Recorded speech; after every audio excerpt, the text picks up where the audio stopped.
हमारा पहले फ्रांसीसी क्रांति हुआ था, कब हुआ था? 1789 ईस्वी में। उसके बाद हुआ था इटली का एकीकरण। उसके बाद क्या हुआ था हमारा? इटली का एकीकरण कब हुआ था? 1871 में। जर्मनी का एकीकरण 1871 में। इटली का एकीकरण करने का जनक बोला जाता है, 4 व्यक्ति था। कौन कौन था हमारा? और हमारा था जर्मनी का एकीकरण करने में कौन था हमारा? बिस्मार्क। अब यहीं से शुरुआत होता है हमारा समाजवाद और साम्यवाद के बारे में। अब यहीं से हमारा शुरुआत होता है। जो 4 व्यक्ति था, एक चारों था हमारा फ्रांस के। 4 व्यक्ति कहाँ था हमारा? फ्रांस के था। और एक व्यक्ति विक्टर इमैनुअल जो था, एक था हमारा इटली का। ये कहाँ था हमारा? इटली का था। बताए थे ना इसमें, ये व्यक्ति कहाँ था हमारा? इटली का।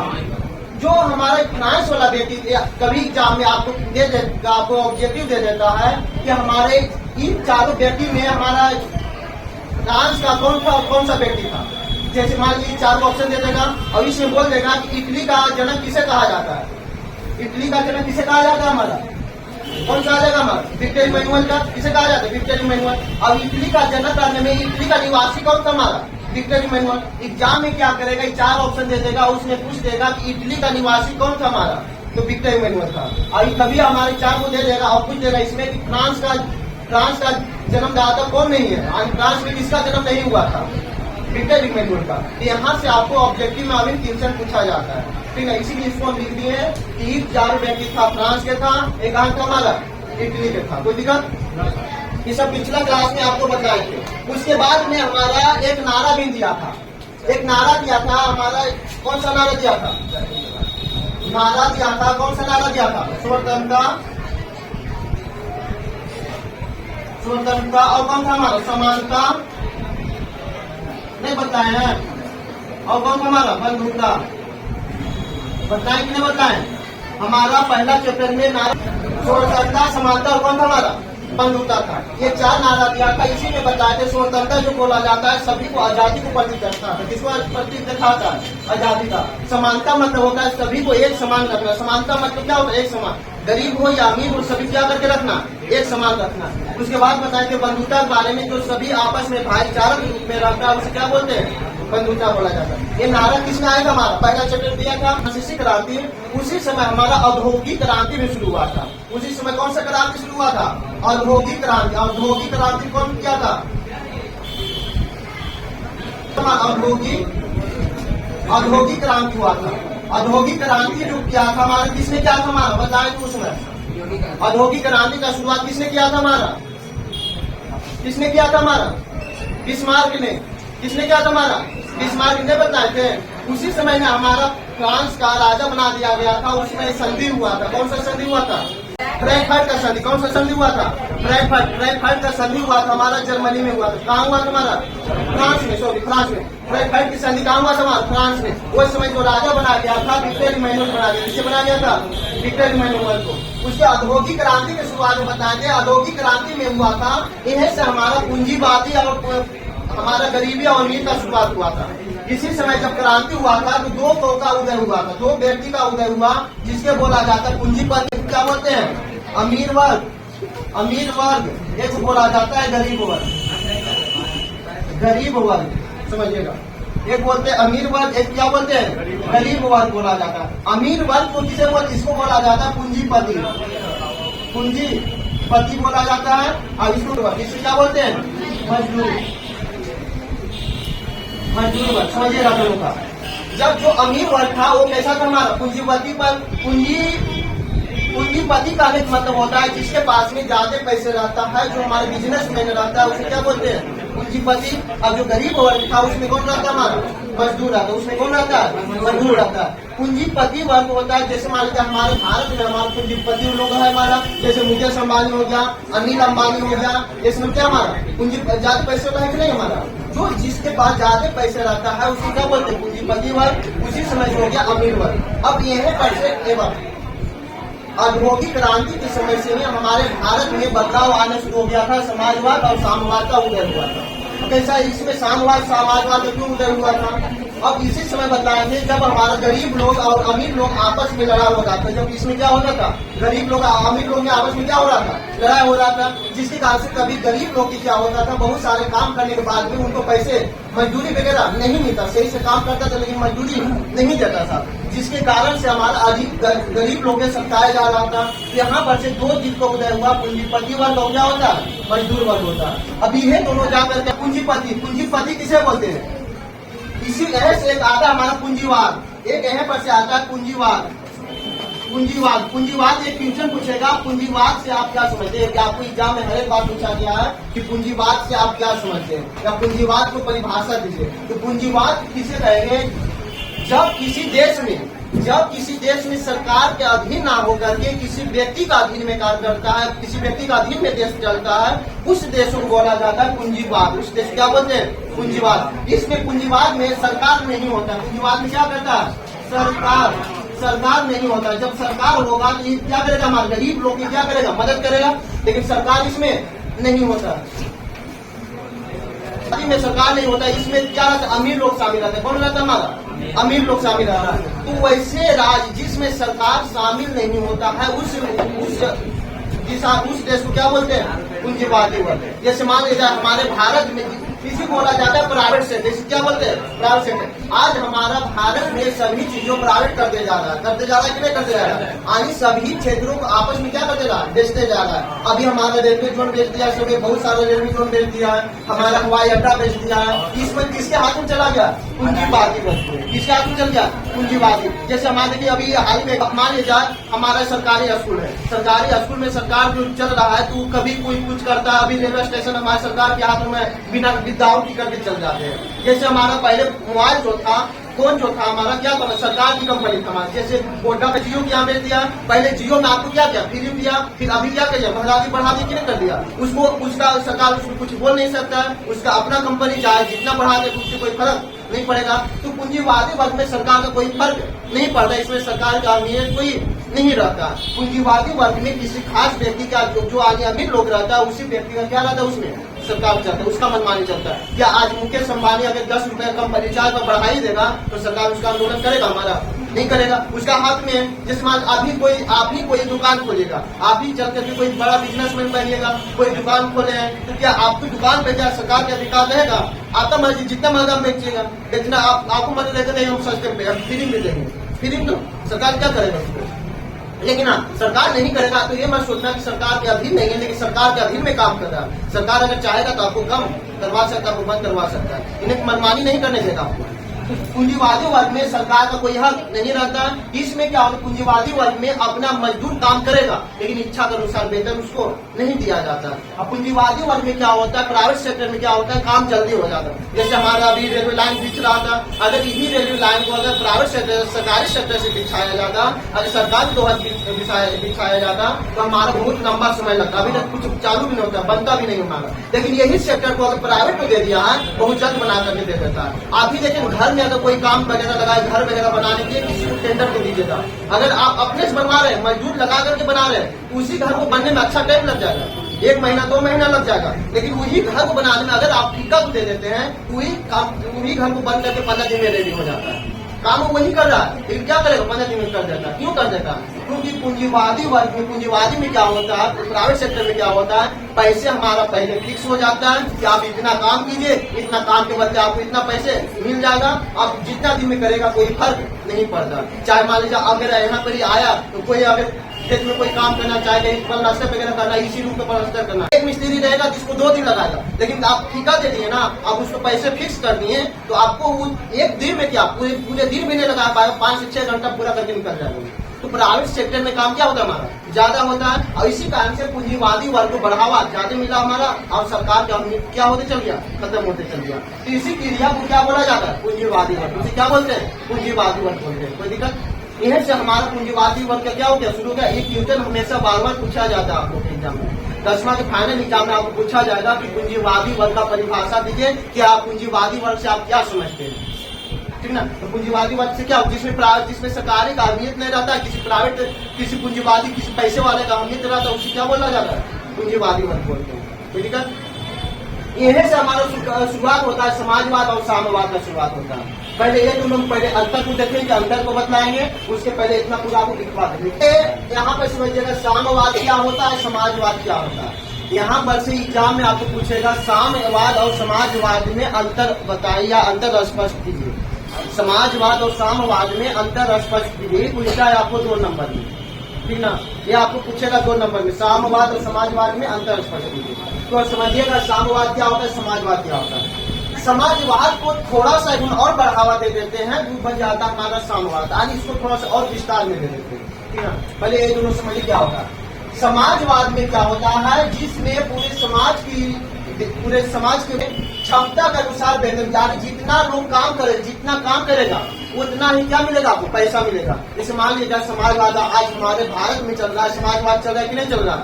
अगर कोई व्यक्ति जितना काम करता है, जितना हिसाब से काम करता है, उस हिसाब से उसको क्या मिलते हैं, पैसे मिलते कि नहीं मिलते। जैसे मान लीजिए कोई व्यक्ति है 1 घंटा काम किया तो उसको 1 घंटे के लिए पैसे मिलता है। कोई व्यक्ति है जो दिन भर काम किया तो उसको दिन भर के लिए पैसे मिलते हैं, मिलते कि नहीं मिलते। तो इस समाजवाद में क्या होता है, जितना अपने क्षमता के अनुसार क्या मिलता है, वेतन मिलता है। इसमें क्षमता के अनुसार वेतन मिलता है, अनुसार वेतन मिलता है, वेतन मिलता है। इसमें क्षमता के अनुसार क्या मिलता है, वेतन मिलता है। लेकिन साम्यवाद में क्या हो जाता है कि आप कितनों कार्य कीजिएगा, कार्य आप खूब कीजिएगा, लेकिन पैसे आपको कम मिलेगा, पैसे आपको ना मिलेगा, उसको बोला जाता है साम्यवाद। उसे क्या बोलते हैं, साम्यवाद। किसने देखा है, कोई व्यक्ति अगर कोई अमीर व्यक्ति है ना, वो थोड़ा सा काम करेगा, साम्यवाद। तो इसमें क्या आ जाएगा हमारा साम्यवाद में, इसमें कार्य के अनुसार नहीं, इसमें क्षमता के अनुसार वेतन नहीं मिलता, इसमें मिलता आवश्यकता के अनुसार वेतन। इसमें क्या होता है, अपना आवश्यकता के अनुसार वेतन मिलता है, वेतन मिलता है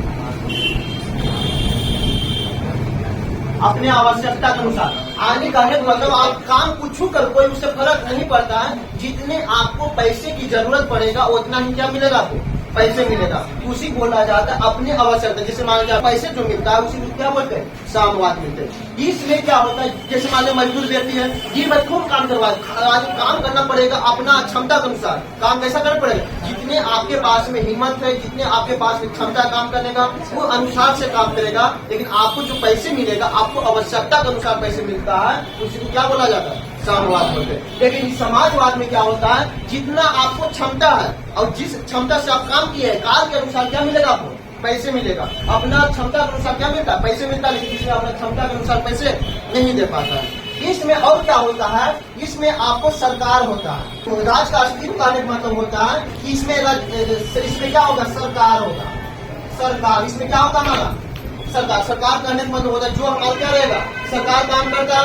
या सरकार जो रहेगा, तो सरकार किसको बोलते हैं, जो हमारे पूरे समाज को चलाते हैं, उसको क्या बोला जाता है, सरकार। तो समाजवाद में हमारा राज्य का अस्तित्व, आदि राज्य बनेगा, आदि हमारा क्या होता है, जैसे बिहार राज्य हो गया, झारखंड राज्य हो गया, उड़ीसा राज्य हो गया, होता है कि नहीं। तो इसमें हमारा क्या होता है, सरकार बनता है, सरकार रहता है, तो सरकार का अधिकार चलता है। तो इसमें क्या रहेगा, समाजवाद में हमारा क्या रहता है, सरकार रहता है। इसमें राज्य का अस्तित्व नहीं होता है, इसमें राज्य का अस्तित्व नहीं होता, अस्तित्व नहीं होता, राज्य का अस्तित्व नहीं होता। यानी राज्य ही नहीं रहेगा तो क्या इसमें सरकार रहेगा, सरकार इसमें नहीं रहता, इसमें सरकार नहीं रहता, सरकार की कोई भागीदारी नहीं चलता। तो सरकार की भागीदारी नहीं चलेगा तो जो हमारे पैसे वाला लोग है वो अपना मनमानी करेगा, माना अपना काम करवाएगा, पैसे मन होगा पैसे देगा, नहीं मन होगा पैसे नहीं देगा, क्योंकि इसमें तो कोई बोलने वाला नहीं है हमारा। इसमें क्या करेगा, सरकार ही नहीं, तो आप बोलिएगा किसको। अगर मान लीजिए हमारे भारत में अगर सरकार में नहीं रहता तो क्या पहले हमारा तरह शासन चल रहा था, अंग्रेज तक नहीं चल रहा था। जो बात को रखता था वही बात को मानना पड़ता था, जैसे कानून बनाती बात को मानना पड़ता है, क्योंकि सरकार नहीं है हमारा, सरकार को कोई नुकसान उसको पहुंचा नहीं सकता है, जो उसको मन में आएगा जो ही करेगा। तो सरकार नहीं होगा तो वहाँ पे राज का अस्तित्व नहीं चलेगा हमारा। तो इसमें क्या रहेगा, सरकार रहेगा, उसमें सरकार समन्वय, इसमें क्या करता है, वर्ग समन्वय की बात करता है। वर्ग समन्वय का मतलब होता है कि इसमें हमारा जो व्यक्ति आएगा, वर्ग समन्वय मतलब वो एक आ जाएगा गरीब आ जाएगा, एक आ जाएगा हमारा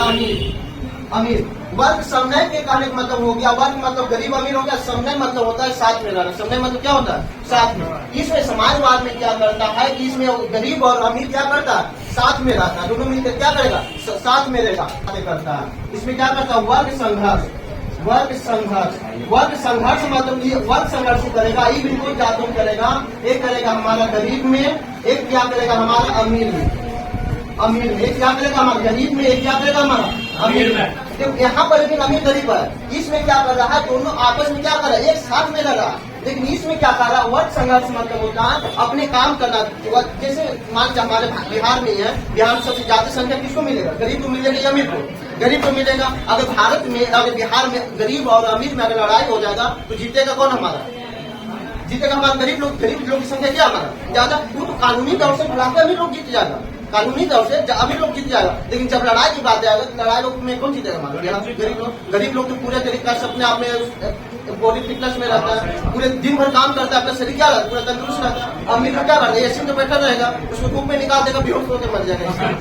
कैसे मर जाएगा बेहोश होकर? वो एसी में उसका आदत है हमारा। वो इसमें अलग इसमें बातें करता है, वर्ग संघर्ष की बातें करता है। किसमें करता है? वर्ग संघर्ष। किस कौन करता है? हमारा साम्यवाद। लेकिन वर्ग समयोग की बात करता है कौन करता है?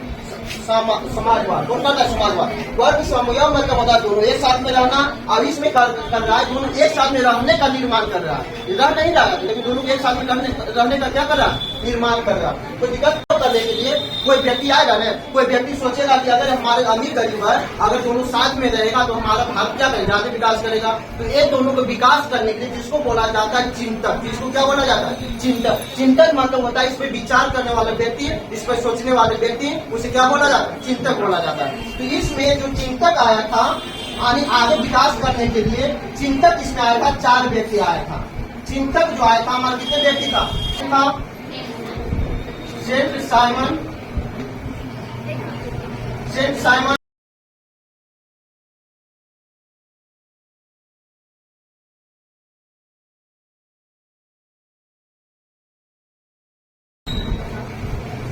चार्ल्स कूली और हमारा बलू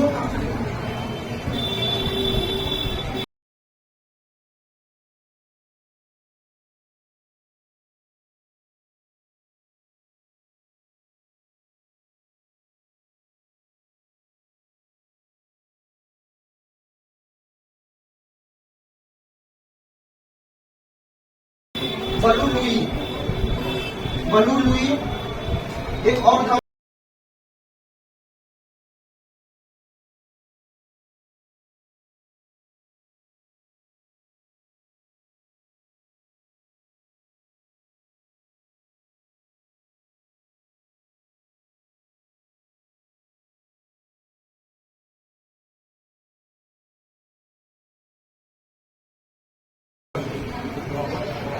रॉबर्ट ओवन।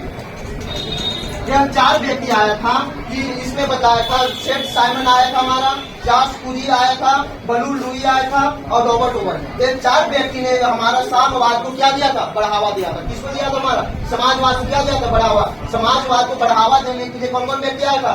सेठ साइमन, चार्ल्स कूली और बलू लुई और रॉबर्ट ओवन।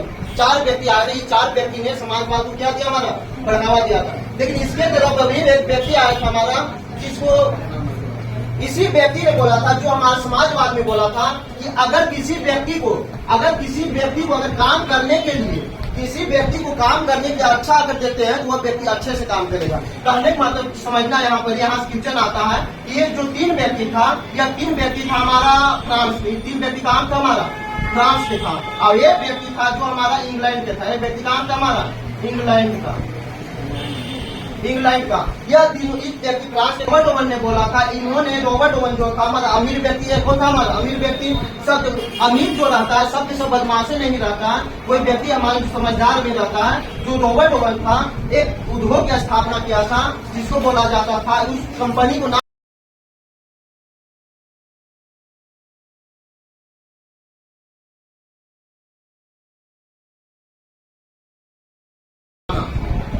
आदर्श कारखाना। समझना यहाँ पर क्या कर रहा है? एक व्यक्ति था, कहाँ था? हमारे इंग्लैंड का। उन्हें आदर्श कारखाना का क्या किया था? स्थापना किया था।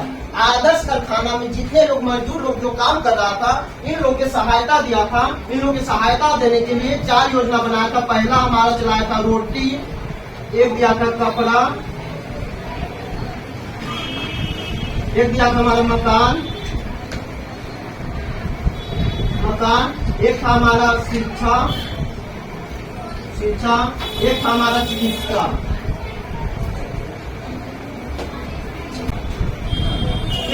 ये इसलिए हमारा रॉबर्ट ओवन ने बोला था कि अगर मजदूर लोग को अगर बढ़ावा दिया जाए, अगर अच्छे से काम करवाया जाए, तो हमारा काम क्या होगा, ज्यादा होगा। जिस मान लीजिए कोई मजदूर व्यक्ति वगैरह आ रहा है, अगर उसको सही से खाने के लिए नहीं देगा, अगर सही से उसको हमारा क्या, जिस मान लीजिए कोई मजदूर आपके घर में आ रहा है, उसके घर में दिन भर अगर काम करवाएगा तो दिन भर काम करेगा, डेली अच्छा से नहीं काम करेगा। अगर कोई व्यक्ति है, उसको आपको घर में आए काम करने के लिए, उसको इज्जत से उसको चाह दे दो, उसको नाश्ता वगैरह दो, उसको खाना वगैरह दो, वो काम क्या करता है, आपको एनर्जी से काम करता है, अच्छे से काम करता है। और कोई व्यक्ति आया, उसको दिन भर खाली काम में करवाते रहो, तो काम सही से कर पाएगा, हमारा नहीं कर पाएगा। तो रॉबर्ट ओवन ने बोला था, अगर किसी मजदूर को, अगर किसी गरीब व्यक्ति को अगर अच्छे से काम करवाते हैं, अच्छे से मेहनत करवाते हैं, उसको इज्जत से करवाते हैं, तो वो काम क्या होगा, हमारा ज्यादा होगा। अब इन लोग ने कहना था कि अपने जितना उसको पैसा जरूरत पड़ेगा, उसको क्या करेंगे, उतना ही पैसा देंगे। अब इन्हीं लोग के हाथों में था हमारा हॉस्पिटल वगैरह था, हमारा स्कूल वगैरह का शिक्षा वगैरह सरकार के हाथों में था हमारा।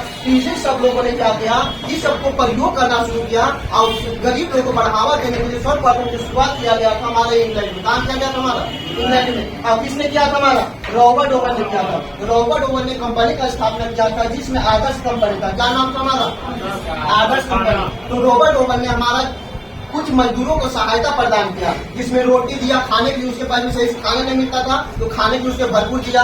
कपड़े पहनने के लिए नहीं मिलता था, उसको कपड़े पहनने मजदूर खूब दिया। मकान उसको रहने के लिए दिया, उसको शिक्षा बढ़ावा, बाद में उसको जो होता आने वाला पीढ़ी को शिक्षा की व्यवस्था कर दिया।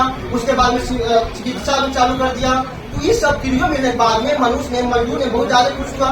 खुश होने के बाद में जो काम आपको 1 घंटे, जो काम आपको दिन भर लगता था, वो काम को आपको 1 घंटा करके पूरे खत्म कर देता था। जिससे रॉबर्ट ओवन को क्या लगा कि इतना खर्चा करने के बाद पर भी आनी कंपनी को बहुत ज्यादा फायदा हुआ था। इतना खर्चा करने के बाद पर भी कंपनी क्या हो गया, बहुत ज्यादा फायदा हुआ था। इसीलिए यहीं पर से हमारा रॉबर्ट ओवन ने नारा दिया था कि मजदूर लोग, एक मजदूर को अपने कार्य की क्षमता के अनुसार क्या दिया जाएगा, पैसे दिया जाएगा। तो कार्य की क्षमता के अनुसार से पैसे देने का ऐलान किसने किया था, हमारा रॉबर्ट ओवन ने किया। किसने दिया था, रॉबर्ट ओवन। जिस अनुसार से काम करेगा उसी अनुसार से उसको क्या मिलना चाहिए, पैसे मिलना चाहिए। ये नहीं कि आया दिन भर काम करते रहे कि उसको पैसे नहीं मिलता। अगर तुम्हें कुछ जब काम खत्म हो गया तो तुमने पैसे भी पूरा भरपूर दे दिया, तो अगले दिन जाकर और अच्छा से काम कीजिए कि नहीं कीजिएगा। वही व्यक्ति यहाँ पर हुआ कि मजदूर लोग, इन लोग ने जबरदस्ती काम करवाता था और पैसे भी नहीं देता था। उन्हीं लोग रॉबर्ट ओवन ने बुला करके मजदूर लोग अच्छे तरीके से व्यवस्था किया और अच्छे तरीके इतना मजदूर के ऊपर खर्चा भी किया। अब खर्चा करने के बाद में फिर भी मजदूर को क्या हो गया, हमारी कंपनी का बहुत फायदा होगा। उसी समय से हमारा रॉबर्ट ओवन ने बोला था कि मजदूर लोग को हमारे दबाव में रह करके नहीं काम करवाया जाए, उसको फ्री माइंड से काम करवाए, तो काम क्या होगा, हमारा ज्यादा होगा। अपने रियल लाइफ में भी नहीं चीजें होता है। तो यहाँ से इसी समय से हमारा साम्यवाद का उदय हुआ। हमारा गरीबी लोग के क्या मिलने लग गया, बढ़ावा मिलने लग गया। यहाँ से बटे हुआ था, गरीब अमीर लोग चल नहीं रहा था। तो उसी समय से गरीब और अमीर लोग क्या हो गया, हमारा एक साथ में मिल करके काम करता है। और जो गरीब रहे चाहे अमीर रहे, जिस अनुसार से काम करेगा उसी अनुसार से उसको क्या मिलता है, पैसे भी मिलता है। जैसे मान लीजिए एक चपरासी है, उसको पैसे मिल रहा है, 15,000 रुपया मिल रहा है। वो मान लीजिए हमारा नीतीश जी का कोई बेटा है, उसको 15,000 रुपये उसी काम को मिल रहा है। और एक कोई किसान का बेटा है, सेम काम कर रहा है, उसको भी काम कितना मिलता है, 15,000 मिलता है। यानी सेम काम, जितना काम करेगा उसी के अनुसार से क्या मिलता है, उसको पैसे मिलता है। ये नहीं कि वो अमीर बाप के बेटा है तो उसको पैसे ज्यादा मिलेगा, वो गरीब बाप के बेटा है तो उसको पैसे कम मिलेगा। ऐसा चीजें किसने बंद किया था, हमारा रॉबर्ट ओवन ने किया। किसने किया था, हमारा रॉबर्ट ओवन ने। इन्हीं सबक आकर के हमारा साम्यवाद और समाजवाद को बढ़ावा दिया। तो इस सभी के बारे में आपको डिटेल में आपको पढ़ने के लिए जेम्स साइमन किया था, चार्ल्स लुई कौन था, लुई कौन था, हमारा रॉबर्ट ओवन किया था। इन्हें पर से आपको क्वेश्चन पूछा जाता है हमारा। जेम्स साइमन किसे कहते हैं, चार्ल्स लुई किया है हमारा, सभी पूरा इसके बाद क्या करना, डिटेल में पढ़ना है। ठीक ना, कोई दिक्कत यहाँ तो याद रहेगा ना, पहले इतना काम लिख लो।